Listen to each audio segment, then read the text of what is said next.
Morning बच्चों, आज की क्लास में हम जो पूर्व में हमने शीत युद्ध को पढ़ा है उसके कारण और प्रभाव पढ़े हैं उसको मैं समराइज़ करते हुए ख़त्म करूंगी और उसके बाद जो अपना अगला टॉपिक है संयुक्त राष्ट्र संघ उसके बारे में इस क्लास में हम पढ़ेंगे। तो पूर्व में हमने जो शीत युद्ध के कारण और परिणाम देखे, उसके बाद मैं इतना ही कहूँगी बच्चों कि आज वर्तमान अंतर्राष्ट्रीय राजनीति में शीत युद्ध जैसी कोई स्थिति नहीं है। यानी दोनों महाशक्तियों के बीच जो तनाव और संघर्ष को हमने शीत युद्ध का नाम दिया था अंतर्राष्ट्रीय राजनीति ने, वह आज वर्तमान अंतर्राष्ट्रीय राजनीति में विद्यमान नहीं है। यह इतिहास बन चुकी है। इसका कारण है कि 1990 में सोवियत संघ पूरी तरह से विघटित हो गया था, वहाँ पर साम्यवाद का पतन हो गया। ऐसे में अब अमेरिका ही एकमात्र महाशक्ति बनकर रह गया है पूरे विश्व में, और जब अकेला महाशक्ति है तो किसी और से तनाव और संघर्ष का उसका कारण ही नहीं बनता, क्योंकि जो दो महाशक्तियों का तनाव और संघर्ष था उसको शीत युद्ध का नाम दिया है। और 90 में सोवियत संघ में साम्यवाद के अवसान के बाद, उसके पतन के बाद सोवियत संघ महाशक्ति नहीं रहा है। तो ऐसे में आज की अंतर्राष्ट्रीय राजनीति में शीत युद्ध जैसी कोई स्थिति नहीं है। शीत युद्ध का अंत हो चुका है। अब हम बात करते हैं संयुक्त राष्ट्र संघ की। तो संयुक्त राष्ट्र संघ, जैसा कि आपको सबको पता है, अंतर्राष्ट्रीय क्षेत्र में शांति और सुरक्षा की स्थापना के लिए स्थापित किया गया एक संगठन है। तो बच्चों, जब सेकेंड वर्ल्ड वार, आपको पता है फर्स्ट वर्ल्ड वार के बाद अंतर्राष्ट्रीय क्षेत्र में शांति की स्थापना के लिए एक संगठन की स्थापना की गई थी, जिसको कि हम राष्ट्र संघ के नाम से जानते हैं। परंतु राष्ट्र संघ अंतर्राष्ट्रीय क्षेत्र में शांति की स्थापना करने में असफल रहा, और इसी का परिणाम था कि दुनिया को द्वितीय विश्व युद्ध, दूसरे विश्व युद्ध का सामना करना पड़ा। राष्ट्र संघ असफल रहा अंतर्राष्ट्रीय शांति की स्थापना में। ऐसे में जब द्वितीय विश्व युद्ध खत्म हो रहा था तो अंतर्राष्ट्रीय क्षेत्र में जो बड़े देश थे, जो विकसित राष्ट्र थे, जो बड़ी महाशक्तियाँ थीं, उनके द्वारा सोचा गया कि अब विश्व तीसरे विश्व युद्ध का सामना न करे, ऐसा उपाय किया जाए। तो उन्होंने मिलकर एक ऐसे अंतर्राष्ट्रीय संगठन की स्थापना के बारे में सोचा जो पूरी तरह से अंतर्राष्ट्रीय क्षेत्र में शांति और सुरक्षा की स्थापना को मजबूत करने में, उसको पक्का करने में अपना समर्थ हो सके, या जो पूरी तरह से अंतर्राष्ट्रीय क्षेत्र में शांति और सुरक्षा की स्थापना कर सके। तो 30 अक्टूबर 1943 को संयुक्त राज्य अमेरिका, इंग्लैंड और सोवियत संघ द्वारा अपने अपने विदेश मंत्रियों के माध्यम से एक सम्मेलन बुलाया जाता है, और उसमें एक संयुक्त घोषणा की जाती है कि हम एक ऐसे अंतर्राष्ट्रीय संगठन की स्थापना करेंगे जिसका प्रमुख उद्देश्य होगा अंतर्राष्ट्रीय क्षेत्र में शांति और सुरक्षा की स्थापना करना। और इस संगठन में, चूँकि यह एक सार्वभौमिक संगठन होगा, तो इस संगठन में सभी बड़े और छोटे देशों को इसकी सदस्यता दी जाएगी। और इसको ध्यान में रखते हुए ही कि अब इस संगठन में कैसे अंग बनाए जाएं, या इस संगठन का निर्माण कैसे होगा, क्या कार्यप्रणाली रहेगी, यह संगठन काम कैसे करेगा, अंतर्राष्ट्रीय क्षेत्र में शांति की स्थापना करने में इसकी कैसे भूमिका निर्धारित की जाए, इसके ध्यान में रखते हुए ही 21 अगस्त 1944 से लेकर 7 अक्टूबर 1944 तक जो वॉशिंगटन का एक डम्बरटन ऑक्स भवन है, वहाँ पर एक सम्मेलन का आयोजन किया जाता है। और इसमें जो सबसे अहम काम किया गया वो तो यह था कि इस संगठन का केवल मात्र उद्देश्य अंतर्राष्ट्रीय शांति और सुरक्षा की स्थापना नहीं, वरन आर्थिक और सामाजिक प्रश्नों पर भी यह अंतर्राष्ट्रीय सहयोग को बढ़ावा देने का काम करेगा। क्योंकि इसमें सभी छोटे बड़े राष्ट्र जुड़े हुए रहेंगे, जिनको कि अपने देश में सामाजिक प्रश्नों का भी सामाजिक विवादों को भी सामना करना पड़ता है, और आर्थिक स्तर पर जो अव्यवस्था है या जो विकास नहीं हो रहा है उसका भी उनको सामना करना पड़ता है। तो ऐसे में यह संगठन केवल अंतर्राष्ट्रीय शांति और सुरक्षा को बढ़ावा देने का या उस क्षेत्र में सहयोग देने का ही काम नहीं करेगा, वरन आर्थिक और सामाजिक प्रश्नों पर भी सहयोग और सहायता देने का काम करेगा। डम्बरटन ऑक्स भवन में एक तो यह महत्वपूर्ण बात निर्धारित हुई, इसके साथ ही इसके जो विभिन्न अंग हैं, महासभा है, सुरक्षा परिषद है, सचिवालय है, अंतर्राष्ट्रीय न्यायालय है आदि के बारे में निर्णय लिया गया। साथ ही महासभा और सुरक्षा परिषद की जो कार्यप्रणाली है उस पर भी यहाँ पर सहमति बनी। और जहाँ तक सुरक्षा परिषद में मतदान प्रणाली का प्रश्न है, जिसमें कि 5 स्थायी सदस्यों का भी को भी शामिल किया गया है, पर यहाँ पर इस डम्बरटन ऑक्स में सहमति नहीं बन पाई। तो इस पर बच्चों एक सवाल भी आता है, डम्बरटन ऑक्स प्रस्ताव।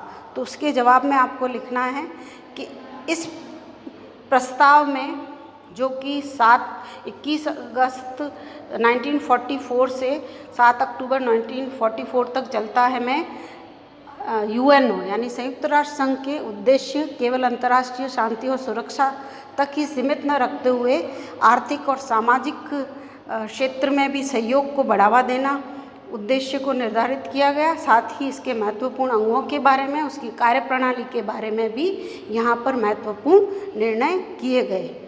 अब बात करते हैं कि इसके बाद जो इसमें सुरक्षा परिषद में मतदान प्रणाली, जो कि डम्बरटन ऑक्स में जहाँ पर उस पर सहमति नहीं बन पाई थी, तो याल्टा जो है सोवियत संघ का, क्रीमिया का याल्टा एक शहर है, उसमें 4 फरवरी 1944 को स्टालिन, चर्चिल और रूजवेल्ट एक शिखर सम्मेलन का आयोजन करते हैं।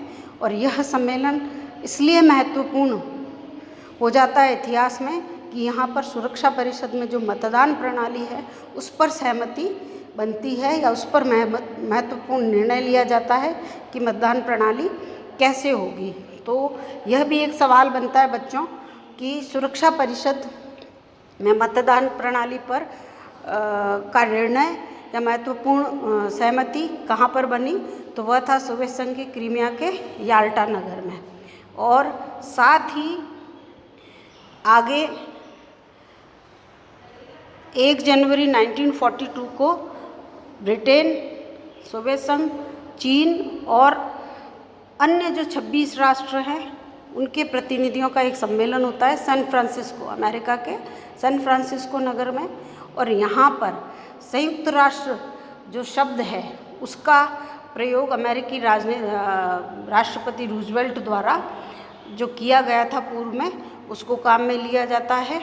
और 1 जून 45 को आगे बढ़कर सैन फ्रांसिस्को में ही संयुक्त राष्ट्रों का एक सम्मेलन होता है, जहाँ पर कि इस जो सदस्य शामिल होते हैं वो 50 देश के सदस्य शामिल हो रहे हैं इसमें।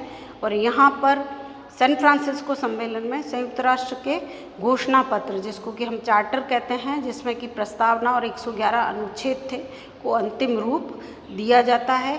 यह इसका जो अस्थायी मुख्यालय है वो लेक सक्सेस, जो कि अमेरिका में है, उसको बनाया जाता है एक बार के लिए। और 50 राष्ट्रों द्वारा 26 जून 1945 को संयुक्त राष्ट्र के चार्टर पर हस्ताक्षर कर दिए जाते हैं, यानी विधिवत रूप से संयुक्त राष्ट्र संघ की स्थापना कर ली जाती है। पोलैंड ने 51वें सदस्य के रूप में इस पर साइन किए थे।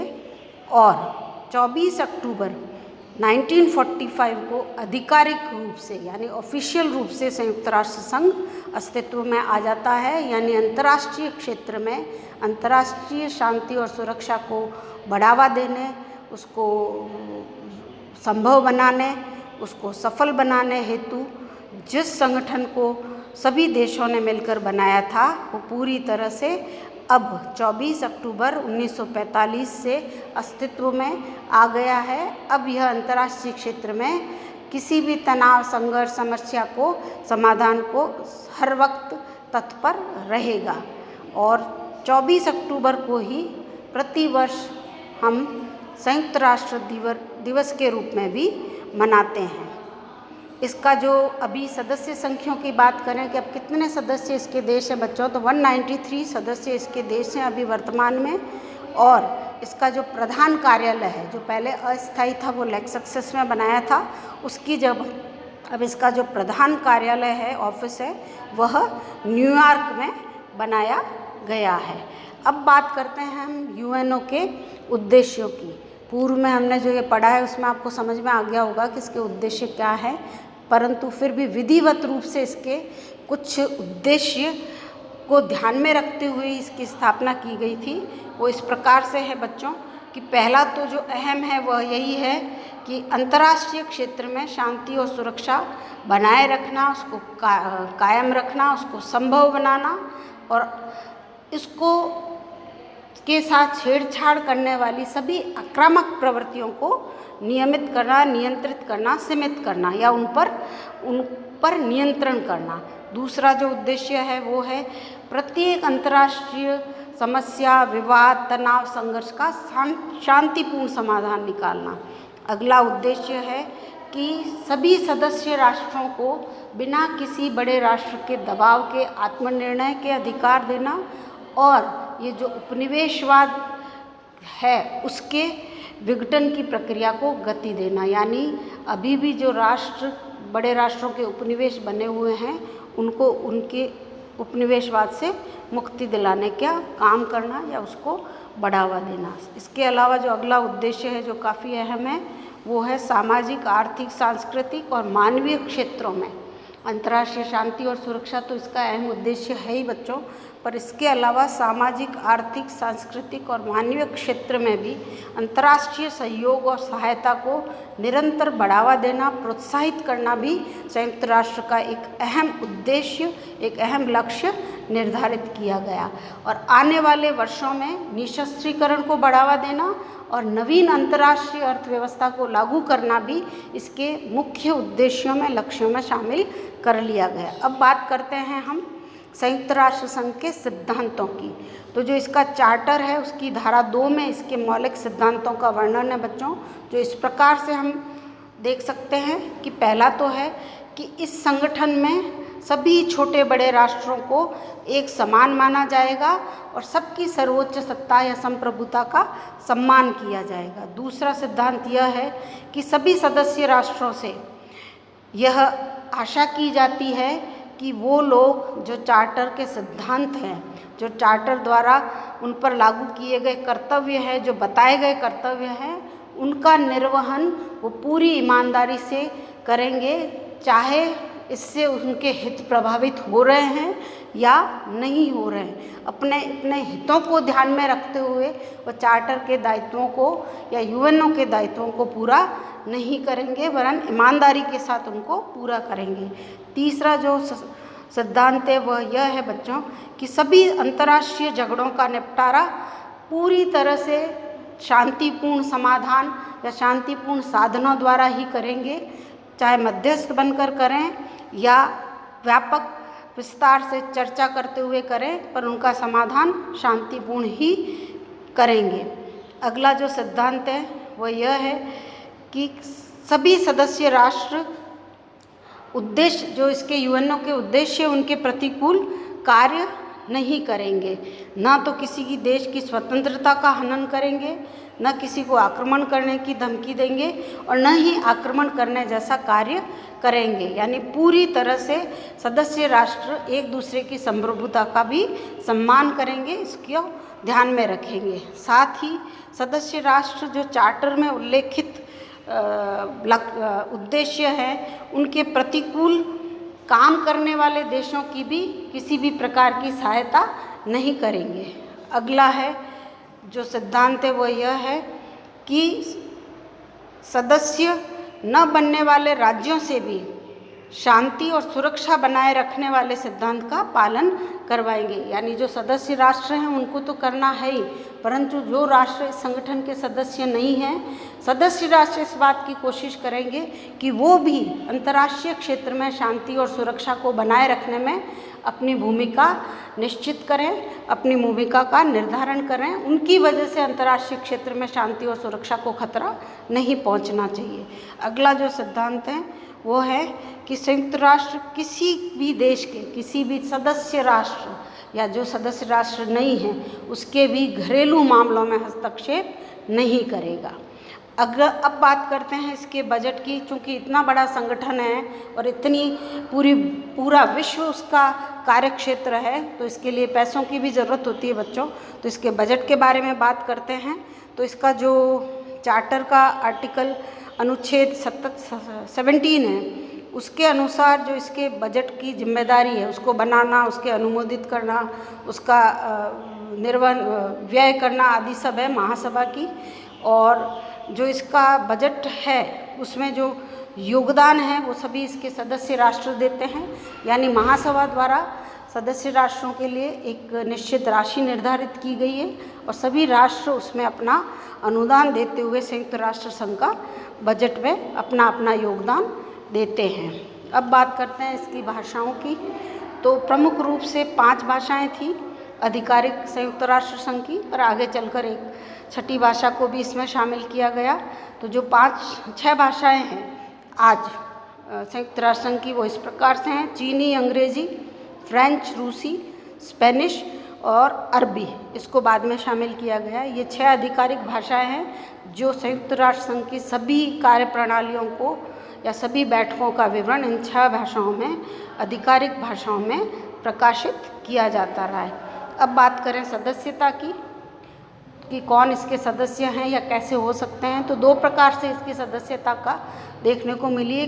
एक है प्रारंभिक, जो पूर्व में 50 और प्लस 1 जो पोलैंड ने बाद में साइन किए, तो ये तो प्रारंभिक सदस्यों में आते हैं। और दूसरा है कि कोई भी दूसरी जो सदस्यता है वह है कि कोई भी सदस्य जो संयुक्त राष्ट्र के उद्देश्यों, इसके चार्टर, इसके सिद्धांतों में अपना विश्वास रखता है, उस पर उसको सुरक्षा परिषद की सिफारिश पर महासभा द्वारा 2/3 बहुमत से और सुरक्षा परिषद के 15 में से 9 सदस्यों, जिसमें से 5 स्थायी सदस्यों की स्वीकृति आवश्यक है, सदस्यता दी जा सकती है। हाँ, सदस्यता के प्रश्न पर सुरक्षा परिषद के 5 सदस्यों को वीटो का अधिकार भी दिया गया है। और हमने चीन की सदस्यता में अमेरिका द्वारा इसका प्रयोग करने को भी बार बार देखा है। अब बात करते हैं सदस्यों को निलंबित हटाने के काम के बारे में। तो वही है कि जो सदस्य बार बार चार्टर के नियमों का उल्लंघन करता है, इसके उद्देश्यों को नहीं मानता है, उसको सुरक्षा परिषद की सिफारिश पर ही महासभा द्वारा सदस्यता से वंचित किया जा सकता है। हाँ, यहाँ पर सुरक्षा परिषद को यह अधिकार दिया गया है कि वह उस निलंबित सदस्य को पुनः संगठन का सदस्य बना सकते हैं। अब बात करते हैं बच्चों कि ये तो निलंबन यानी महासभा निलंबित करेगी, परंतु क्या कोई सदस्य राष्ट्र अपनी स्वेच्छा से संगठन की सदस्यता को छोड़ सकता है? तो इस पर वैसे तो मौन रखा गया है, परंतु व्यवहारिक रूप में सदस्य राष्ट्रों पर यह छोड़ा गया है कि वो इसके संगठन के सदस्य बने रहना चाहते हैं या नहीं। और अभी तक की बात करें तो एकमात्र इंडोनेशिया एक ऐसा देश था जिसने 1965 में इसकी सदस्यता छोड़ी थी, हालांकि बाद में वो आगे इसका सदस्य पुनः बन गया है। अब बात करते हैं चीन की सदस्यता का। तो बहुत लंबे समय बाद बार बार अमेरिका द्वारा सुरक्षा परिषद में वीटो के प्रयोग करने के बाद फाइनली 26 अक्टूबर 1971 को संयुक्त राष्ट्र में महासभा ने सुरक्षा परिषद की सिफारिश पर एक प्रस्ताव पारित किया और जनवादी चीन को संयुक्त राष्ट्र संघ का सदस्य बनाया गया। इस प्रकार बच्चों आज हमने संयुक्त राष्ट्र संघ में